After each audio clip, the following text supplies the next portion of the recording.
Welcome to the home of new Epicurean.com, the website dedicated to the study of Epicureanism. The philosophy of Epicurus flourished in the ancient world for more than 5 centuries, and it has continued to motivate independent minds ever since. Epicureanism is not, however, purely a matter of historical interest. It is a manner of thinking and living that remains vitally relevant today. Epicurus is recorded to have said, "Vain is the word of a philosopher which does not heal any suffering. For just as there is no profit in medicine, if it does not expel the diseases of the body, so there is no profit in philosophy, if it does not expel the suffering of the mind." Epicurus held that most suffering of the mind arises from one, or more, of several specific causes. He became famous for concluding that the worst of these causes are fear of death, fear of the gods, fear of pain, and the pursuit of pleasures that are neither natural nor necessary. What is less well known, however, is that Epicurus did not argue that these conclusions should be accepted on faith in his own authority. Epicurus taught not only a set of conclusions, but, more importantly, a method for observing nature to validate these conclusions for oneself. It is this method of thinking, which focuses on the evidence of the senses rather than ivory tower reasoning, that is the real heart of the philosophy of Epicureanism. No one knew better than Epicurus that men disagree bitterly on how to think and how to live. On the one side, false religions contend that faith transcends the evidence of the senses. On the other side, false philosophies contend that logic can operate abstractly, without need for validation by the senses. Epicurus saw that both these alternatives are false, and he advised men to guide their thinking on the evidence given by nature, rather than on theories that rely on words alone. The central issues of life in the modern world are much the same as they were 2,000 years ago, and it is easy to imagine the voice of an ancient Epicurean calling to us today, "Look around you." The men of logic and the men of religion seek to tell you how to live, but they argue opposite positions on the goal of life. One side must be wise and the other one folly. Which side shall you join? Which side would the men of the crowd have you follow? How will you know which side to call your friend? The men of religion will tell you that you must look to the words of their gods to know who is your friend. But they will also tell you that these words have been spoken to them alone, and that without their holy words you have no means to know for yourself who is truly your friend.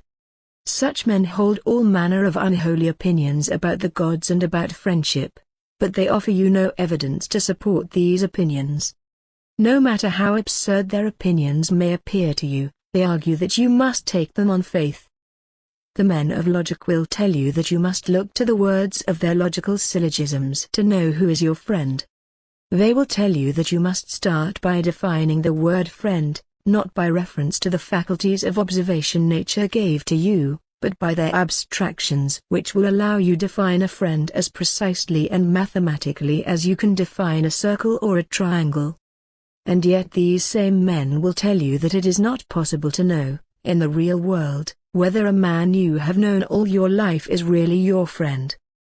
The men of logic would have you think that truth can be found only by reasoning according to their logical formulas.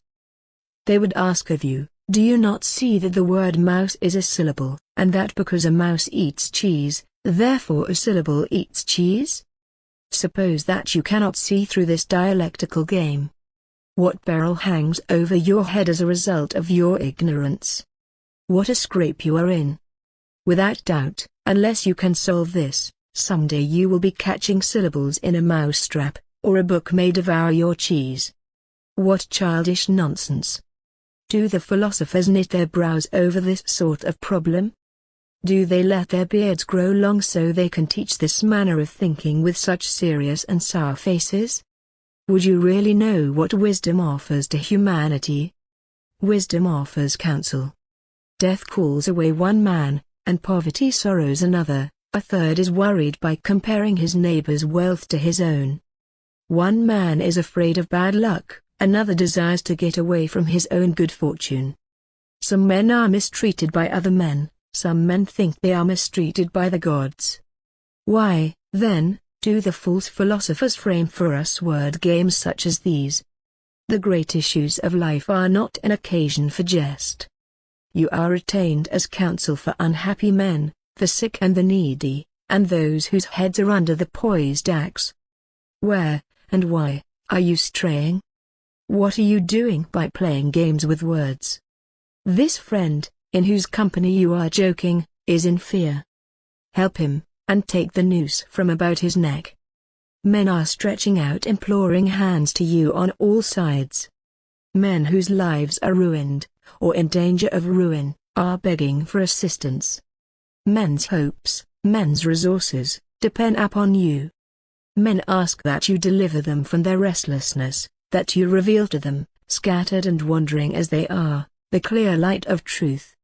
Tell them what things nature has made necessary, and what things are not necessary.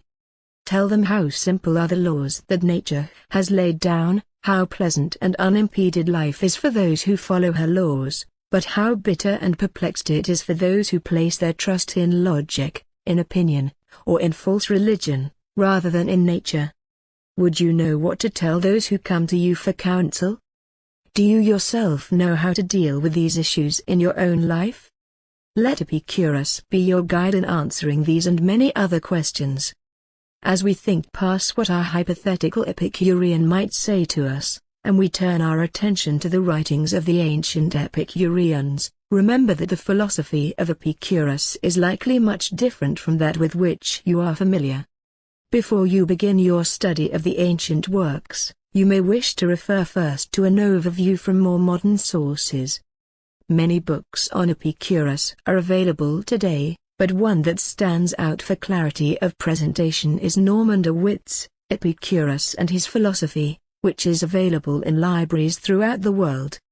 Here at newepicurean.com, we are constantly working to expand our multimedia offerings.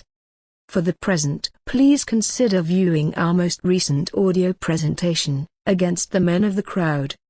This summary has been prepared based directly on the ancient Epicurean writings of Lucretius, Cicero, Seneca, and others, but with modernized phrasing. If you have the time for a longer presentation in fictional story form, please consider Francis Wright's classic work, A Few Days in Athens. This book, published in 1822, tells the story of a young student in ancient Athens who encounters and compares each of the major schools of classical philosophy. No less a figure than Thomas Jefferson, who in later years declared that he himself was an Epicurean, was a great fan of A Few Days in Athens, and called the book a treat to me of the highest order. Among those who lived and wrote in the Epicurean period, an important selection is the defense of Epicurus left to us by the Roman statesman Cicero. Although Cicero was not himself an Epicurean, this presentation remains one of the most complete and understandable summaries of Epicurean ideas available anywhere. To hear Epicureanism explained by a voice outside ancient Italy and Greece, please refer to our presentation of the testimony of Diogenes of Oinoander, who inscribed on a stone wall in Asia Minor his own story of life according to Epicurean principles. Once you have a basic understanding of the Epicurean approach to thinking and living, you will be ready to appreciate more fully the letters left to us by Epicurus himself. In his letter to Herodotus, Epicurus provided a general outline of the nature of the world around us, and the correct approach by which we can discover our place within it. Here Epicurus lays out the multitude of conclusions that spring from the observation that nothing is ever created from nothing.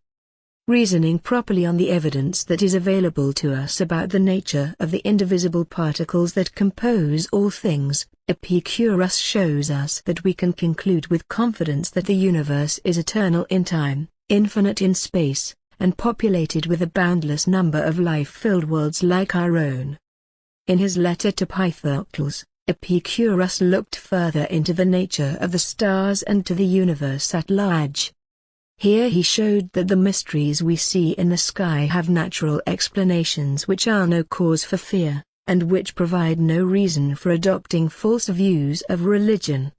And in the third of his remaining letters, the letter to Menosus, Epicurus provided a summation of the most important considerations for how men should live. Last, but not least, we are happy to present here 2 modern poems written to explain fundamental Epicurean ideas to a new generation. The first poem, Thus Purred Cassius' Cat, provides a basic summary of Epicurean principles simple enough for a young person to understand. The second poem, Cassius' Cat and the 40 Mice, continues the same theme, while also providing a simplified rendition of Epicurus' famous 40 authorized doctrines. We hope you find these materials interesting, and that they will stimulate you to pursue your own study of the philosophy of Epicurus. Peace and safety to you all.